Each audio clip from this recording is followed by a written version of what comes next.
Hello guys. तो guys कैसे हो आप सब। तो गाइस आज की वीडियो में हम HPTGT नॉन मेडिकल कमीशन का पेपर होता है तो उससे रिलेटेड जो इम्पोर्टेंट बुक्स हैं उनके बारे में बात करेंगे। तो गाइस जैसे कि आपको पता ही है कि आजकल जो हमारा हमीरपुर बोर्ड है उसको तो सस्पेंड कर दिया है, ठीक है। वही हमारा जो पहले TGT कमीशन का पेपर होता था वही कंडक्ट करवाता था, लेकिन अब वो उसको सस्पेंड कर दिया है। तो अब हमारा जो ये TGT कमीशन का जो पेपर होगा उसको शिमला बोर्ड कंडक्ट करवाएगा, ठीक है। तो हो सकता है कि वो थोड़ा इसमें पैटर्न चेंज कर दें, ठीक है, क्योंकि जो हमारा हमीरपुर बोर्ड था उसमें TGT कमीशन के पेपर में 170 क्वेश्चन आते थे। तो हो सकता है कि शिमला बोर्ड वाले शायद इसको 100 क्वेश्चन कर दें, ठीक है। पर इसमें जो सिलेबस और बुक्स बुक्स तो सेम ही रहेंगे, ठीक है। क्वेश्चन इंक्रीज या डिक्रीज हो सकते हैं पर सिलेबस और बुक्स तो हमारी वही रहने वाली हैं, ठीक है। तो आज की वीडियो हम जो TGT कमीशन नॉन मेडिकल का पेपर है उससे रिलेटेड जो इम्पोर्टेंट बुक्स हैं उनके बारे में बात करेंगे। तो चलिए दोस्तों शुरू करते हैं आज की इस वीडियो को।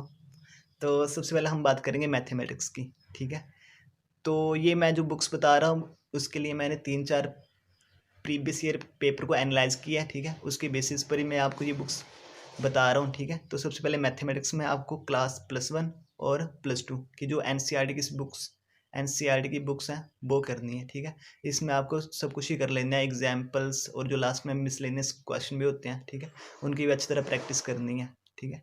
तो इसके अलावा आप NCERT एग्जाम्पलर की जो बुक्स आती हैं, ठीक है, वो भी कर सकते हो। ये भी आपको मिल जाएंगी इजीली ऑनलाइन अमेजोन या फ्लिपकार्ट पर, ठीक है। ज़्यादा कॉस्ट भी नहीं होती इनकी, 150-200 रुपये की आ जाती हैं ये, ठीक है।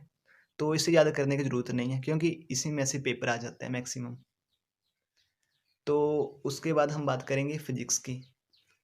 तो फिजिक्स में जैसे आपको पता ही होगा कि जो हमारी रेफरेंस बुक्स होती हैं दिनेश की, मॉडर्न की या प्रदीप की, ठीक है। तो कई स्कूलों में दिनेश की बुक लगाई होती है, कई स्कूलों में मॉडर्न की होती है और कई स्कूलों में प्रदीप की, ठीक है। तो तीनों बुक्स ही अच्छी हैं, इनमें से आप कोई भी ले सकते हो, ठीक है। जैसे कि मान लो कि आपने +1 +2 में दिनेश की बुक पढ़ी है, ठीक है, तो आप उसी से पढ़ सकते हो, ये भी काफ़ी काफ़ी अच्छी बुक है।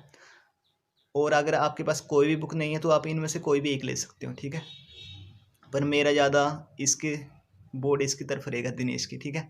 इसमें मतलब कि काफ़ी अच्छा बताया होता है, ठीक है। तो अगर आपके पास पहले से कोई बुक है तो वही ठीक है, और अगर आप कोई बुक नहीं लेने की सोच रहे हो तो आप दिनेश की बुक लेना, ठीक है, ये काफ़ी अच्छी बुक है।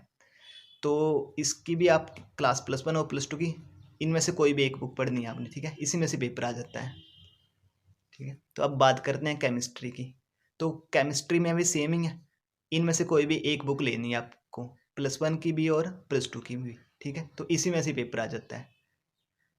और उसके बाद है जनरल नॉलेज। तो गाइस जनरल नॉलेज का आपको पता ही है कि कुछ भी आ जाता है, ठीक है। पर आपने फिर भी लूसेंट की बुक आती है एक, आपके पास होगी भी शायद, ठीक है। तो एक लूसेंट की बुक होगी और प्रीवियस ईयर क्वेश्चन होते हैं वो, ठीक है, क्योंकि आपको पता है कि काफ़ी क्वेश्चन रिपीट होते रहते हैं, ठीक है। तो लूसेंट की बुक लेनी है आपने एक, और प्रीवियस ईयर क्वेश्चन पेपर की प्रैक्टिस करनी है, ठीक है।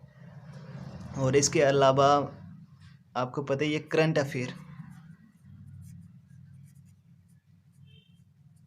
अफेयर की भी आपने ना, ठीक है, जैसे कोई भी यूट्यूब चैनल होता है वहाँ से पढ़ लेना, या फिर मैगजीन भी मिल जाती हैं, ठीक है।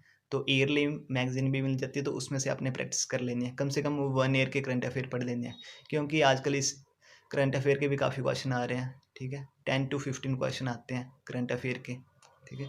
तो इसके अलावा और क्या आता है पेपर में, जनरल हिंदी, जनरल इंग्लिश और साइकोलॉजी, ठीक है। ये जो पेडागोजी होती है जो B.Ed में पढ़ते हैं हम, ठीक है। तो इसमें क्या होता है कि जैसे 5 से 10 हिंदी के क्वेश्चन आ जाते हैं, ठीक है। तो ये फिक्स नहीं रहता, कई बार ज़्यादा भी आ जाते हैं, कई बार कम भी आते हैं, ठीक है। तो 4-5 क्वेश्चन जैसे हिंदी के आ जाते हैं, 4-5 इंग्लिश के, तो ये नॉर्मल रहते हैं, ठीक है। तब कोई बुक बुक तो क्या लेनी, पर ये नॉर्मली आते हैं, जैसे इसमें प्राइवेसी शब्द आ जाएंगे, अ, संधि विच्छेद आ गया, ठीक है, ये नॉर्मली रहते हैं। तो लूसेंट की भी आती है एक हिंदी की बुक, ठीक है। और इंग्लिश में भी नॉर्मली आते हैं, जैसे सिनोनिम एंटोनिम वर्ड आ जाएंगे, करेक्ट स्पेलिंग आ जाएगा, ठीक है। तो इसको ज़्यादा आप पढ़ने की जरूरत नहीं है, ये आप नॉर्मल भी कर सकते हो। और साइकोलॉजी के लिए भी आप जो आपने B.Ed की बुक पढ़ी थी, ठीक है, तो उसी में से आ जाता है पेपर, ठीक है। तो गाइस ये था हमारा बुक्स, ठीक है। तो अगर आप इन बुक्स को अच्छी तरह कर लेते हो तो आपका कमीशन आसानी से हो जाएगा, ठीक है। और अगर आप चाहते हो कि मैंने अब इसकी वीडियो डालना शुरू करनी है मैथमेटिक्स, फिजिक्स और केमिस्ट्री की, ठीक है? तो अगर आप चाहते हो कि मैं इसकी क्लासेस आपको प्रोवाइड करूँ, तो कमेंट सेक्शन में आप बता सकते हो, ठीक है? तो thank you guys, please subscribe my channel.